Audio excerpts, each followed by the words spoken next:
Welcome to the Jill on Money podcast. It is Thursday, October 21st, and we are delighted that you are joining us today. We are here to try to provide some unconventional and hopefully a little bit entertaining insights on your money and your life. I'm Jill Schlesinger. I haven't done that in a while, Mark, the old intro. I'm Jill Schlesinger, CBS News business analyst and certified financial planner. He is Mark Talercio, also a certified financial planner, but mostly the executive producer of my life. You can't hear him, but if you want to hear him, we have another podcast. We'll talk about that later. Anyway, we're here to try to help you figure out what you want to do next in your financial life. If you've got a question, go to jillonmoney.com, click the contact button, and we'll get your note. Don't forget to let us know if you would be willing to come on the air with us. That is what Sophia did. She is on the line from Ohio. Hello, Sophia. What can we do for you? Hi, Jill and Mark. It's so great to talk to you both today. We are delighted to have you. So tell us what we can do for you. I'm hoping I don't ruin the high percentage of people who have their financial act together that you seem to have as podcast guests, because I don't know. I'm sort of questioning where I stand with regard to my retirement investment planning, and I was hoping to get your expert opinion. It is not a race. It is not a contest. This is all about just whatever's going on in your life. Maybe you're going to be the most interesting person that we talk to all week long. So let's find out what's up. Okay, so I had sort of hit that pivotal 50-year-old marker 2 years ago and sort of took a look at my investments for retirement and decided, okay, I think I need to do some self-education here. So sort of finding your podcast and your book and some other podcasts was part of that. And so I've been trying to focus more on let's actually have a strategy here. I was thinking I might just break down for you my stats and see what you think. Most of the retirement calculators I use seem to be telling me that while I'm not where I should be at this age, at 52, if I keep saving the way I am with the rate of return that I'm getting currently, then I will be fine. I'll have more than enough. So I'm hoping the calculators are true. All right. Well, let's see what's going on. And by the way, those calculators, they are kind of made for the masses. So sometimes you're in better or worse shape than those calculators indicate. And if you're in worse shape, we'll help you figure out a game plan going forward. So, Sophia, how much do you earn? Okay, so I got a big pay increase this year. So I am now at $100,000 salary with a $15,000 bonus each year. Fantastic. That's great. And are you single, partnered, married?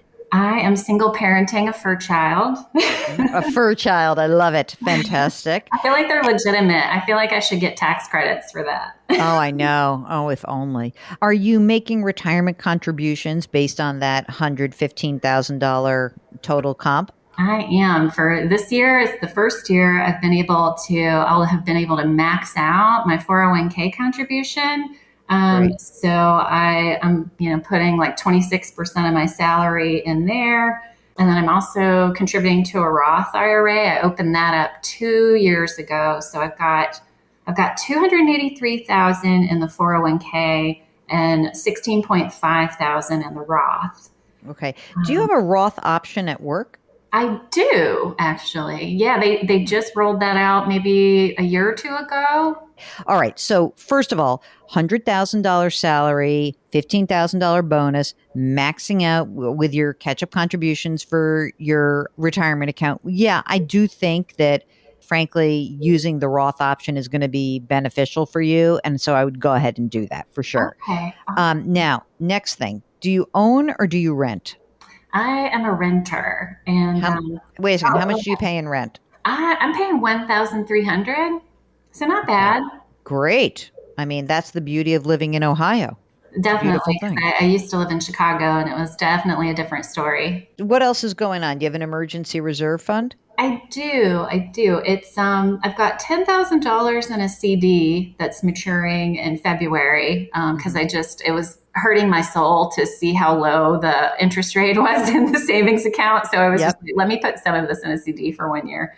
Okay. And then I've got $15,000 in a high interest savings account. And then I've also got about $4,000 in my HSA, and my company puts $800 in that every year. And I'm planning this year once they do open enrollment next month, I'm going to start contributing, pre-tax as well, maybe 1.5 to start, and then just adding to it until I hit that max. That's great. What else you got? Pension, so it's super teeny tiny. It's my company quit vesting, or they quit funding it, I want to say maybe 10 years ago.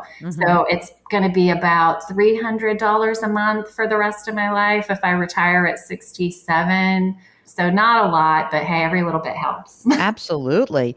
Do you have any other folks that you are responsible for, whether it's parents or siblings, or besides your furry child, anyone else that you need to think about? I don't yet. My sister, we have a pretty small family, but I do have my mom is in Birmingham, Alabama, and she has a lot of medical issues. And right now she's successfully aging in place. She's like 84, but I kind of trying to prepare for a time at which me and my sister may have to give an assist. Okay. We can't really deal with it now. It's just good to know. So your basic question now is what? Like, are you on track or not? Or how do you tell me a little bit about what some of those calculations found? Sure. Yeah. I wanted to kind of get a sense of, kind of based on what I'm doing now, and maybe even what my 401k funding looks like. If it looks like I might be okay. I did pull my Social Security information. It looks like if I'm planning to retire at 67, which I am, that number's looking like $2,725 per month. But if I delay to 70, it would be $3,443. I'm currently only living on, I want to say, about $3,200 a month. That's it? Yeah. I mean, I'm saving about $1,000 to $1,500 a month post-tax. And then I'm contributing like 33% of my salary to retirement accounts, pre and post tax. So, I mean, it might be pretty good, but my 401k, I guess I'm a little surprised at how low the rate of return is. Why? Well, it's at 9%, around 9%. That seemed kind of a little bit sad. What do you mean? That's good. Why is it 9%? That's awesome. Well, you're not 100% in stocks, are you? I am not. I did a target retirement fund for both the 401k and the Roth. Since I'm not a big expert on what that should look like, I'm like, let me just get a target date fund and it'll have a good mix. Yeah. I mean, look, you cannot be 100% in stocks. I mean, yes, the stock market is up about, let's just call it about 15% this year, but you don't have 100% of your money in stocks, thank God, because that way you're going to shield yourself from some of the downside. I think that that's perfectly reasonable to have that kind of allocation where you have some money in stocks, some money in bonds. And if you say, I don't really know what I'm doing, or I don't want to have to deal with it, target date is fine. Where is the 401k held? What big organization? Well, Principal is managing it, but it's called a BlackRock LifePath Index 2040. Yep, that's cheap. That's cheap. I think that you should keep doing what you're doing. I love how much you're saving. You don't need to make 9% or 8%. You're going to make some years it's going to be like 12%. And some years it's going to be like 4%. And one year you're going to have a loser in there and you're going to be like, oh my God, this is horrible. Keep doing what you're doing. Keep maxing out that with you're over 50. Keep maxing out the 401k.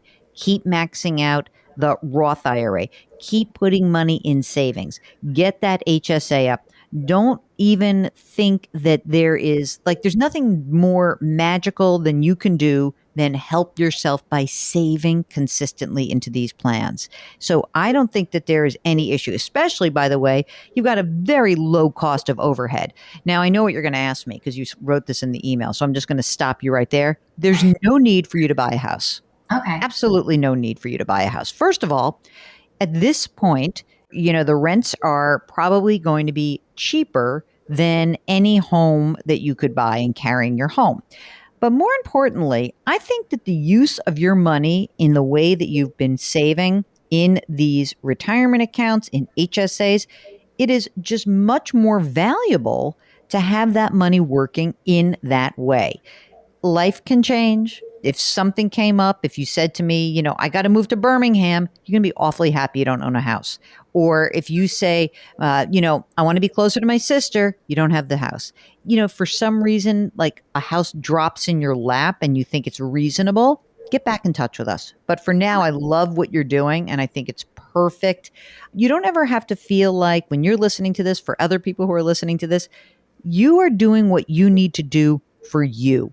Whether someone else calls in and has $4 million or $4, it doesn't matter. This is what you are doing. You are on track, Sophia. I think you've done a very good job of kind of cranking up the savings and keep rolling forward. Mark, do you have other things to add to this? Because I think Sophia's kind of rocking it right now, right? Yeah, I ran the numbers before on my calculator while you guys were talking. If you keep doing what you're doing and you plan on retiring at 67, that 401k is going to be worth well over $1 million if you keep doing what you're doing.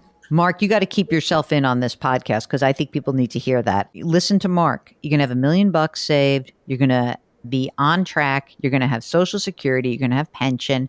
Again, if something changes between now and then, get in touch with us. But for now, I would like to wave the Jill Schlesinger and Mark Talercio fairy godmother and godfather wand and say, go forth and keep doing what you're doing. Well, thank you both for your magical advice today. It's making me feel a lot better. Great. Good job. Listen, I think this is good. You're listening out there. You may not have a ton of money, but you can see that the steps you take, even if you're in your 40s, in your 50s, this will get you on track to where you want to go. Do you need help with where you want to go? Do you need help staying the course? Let us know. Go to our website, jillonmoney.com, click the contact button. Tell us what's going on. Tell us if you can come on the air, and maybe we can wave some fairy dust over you. It would be our pleasure to do so. Please try to lift someone up today. Grit, growth, grace. We'll talk to you tomorrow. Thanks for listening.